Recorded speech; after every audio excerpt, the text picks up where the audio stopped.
দেখে নেব তোমার পার্টনারের কারেন্ট ফিলিংস।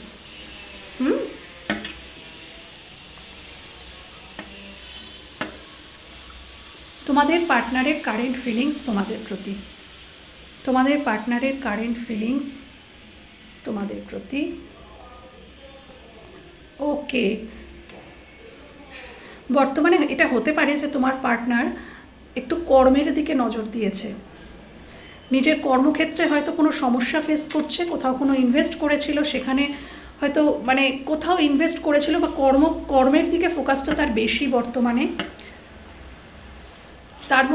হ্যাঁ, তার কাছে অনেক চয়েস রয়েছে, তোমার পার্টনারের মনের মানুষের কাছে অনেক চয়েস রয়েছে। চয়েস মানে হয়তো কর্মের দিক থেকে চয়েস হতে পারে বা আচ্ছা, হ্যাঁ, তোমার পার্টনারের চয়েস তো প্রচুর আছে, কিন্তু সে তোমার সাথেই একটা শান্তিপূর্ণ সহাবস্থানে যেতে চায়, তোমার দিকে